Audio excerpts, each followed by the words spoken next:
So this is 4.1b as in boy, elementary algebra, and we are going to do some examples here on multiplication with exponents.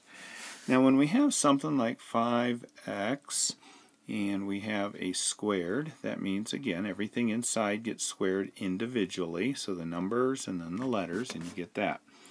So what happens if we have 2xy, and that's to the cube power, or to the third power? In fact, let's leave that. That's going to be 2 cubed, x cubed, y cubed, and 2 cubed is 2 times 2 times 2 is 8, and we end up with an answer like that.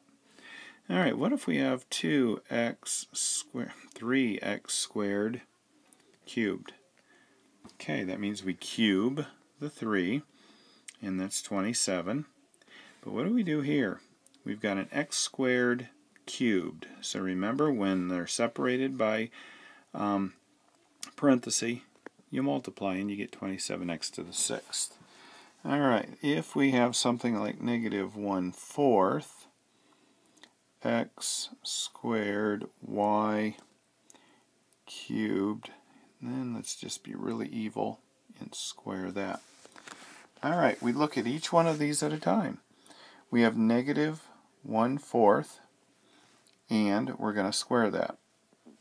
Notice we're squaring the negative because it's inside that parenthesis there. Then we have x that we're going to square. So this and this separated by a parenthesis, so that's going to be a 4. And then we've got the y separated by a parenthesis again, so it's going to be 3 times 2 is 6. Alright, so what do we do with this? Well, when we have 1/4 squared, that's the same as the top being squared and the bottom being squared, which is going to be a negative times a negative is a positive. 4 times 4 is 16. So that number will replace that there. So our answer will be 1/16 x to the 4th y to the 6th. Okay, let's look at another one. X to the 4th, and we'll cube it. Oh, that doesn't look like a cube, does it? That's a little better. And then we're going to take x squared, taking that to the 5th power. Okay, what are we going to do with that? Well, we're going to take our first number. That even made it worse. Sorry, that doesn't look very much like a 3. There. Is we have x to the 4th cubed. So that's going to be x to the 12th, right?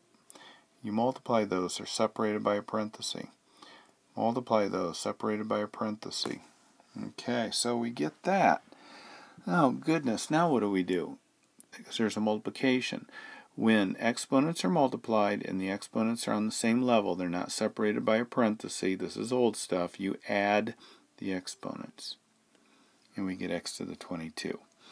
Alright, if we have 2y, and we cube it, and then we have 3y squared, what are we going to do with that? We're going to cube the 2. 2 times 2 times 2 is 8. We're going to cube the y. That takes care of that one.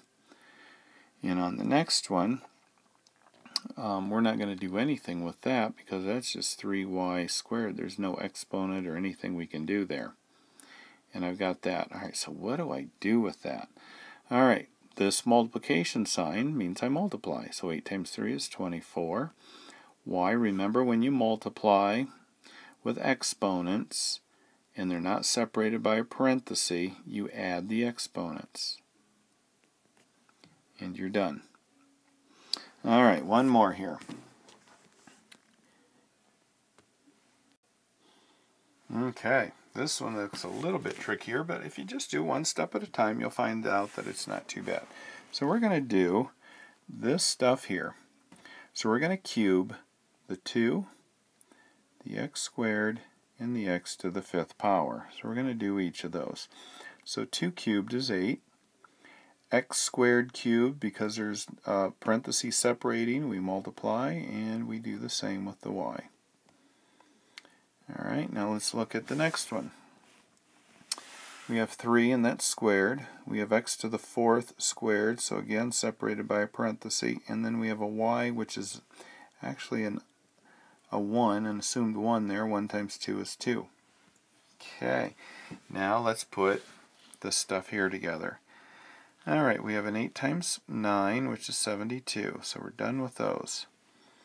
X to the 6th times x to the 8th. Remember, you can only combine common variables or when you multiply like this. So x to the 6 plus 8, and then we do the same thing with the y to the 15 plus 2, and we're done there. So this next section is on scientific notation, and it's good for you to be familiar with this. It's just a shortcut method to write big numbers or little itsy bitsy numbers so that they're understandable. So if we take 5 gazillion, I have no idea what number this is until I get it all written out here.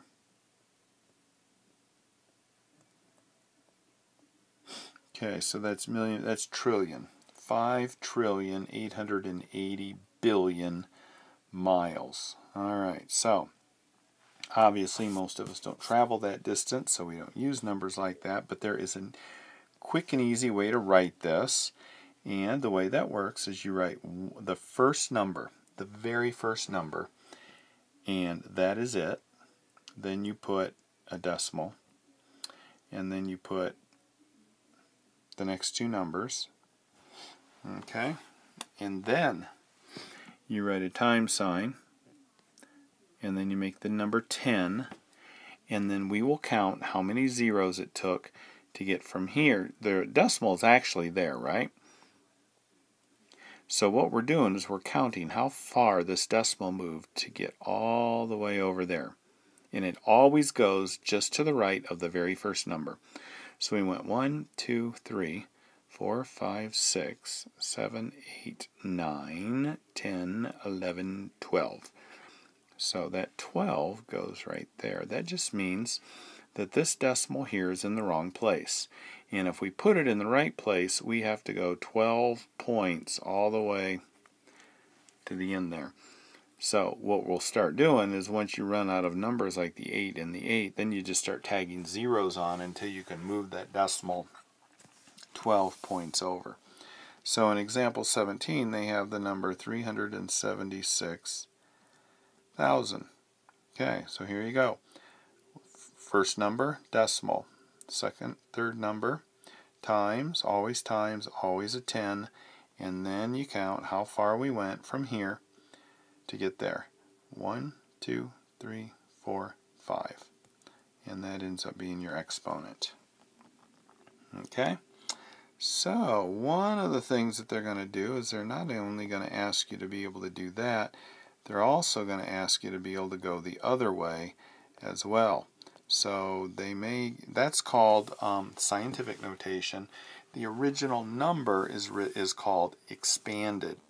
So if I give you 4.52 times 10 to the third, and I ask you to write that in expanded form, you're going to take the decimal and move it back where it's supposed to go. And it's supposed to go 3 decimal places to the right of where it is there.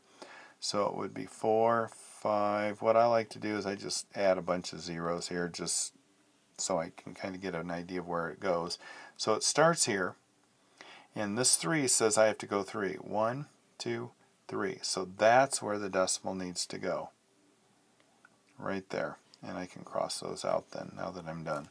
So 4,520. Alright, so that is lesson 4.1 in elementary algebra.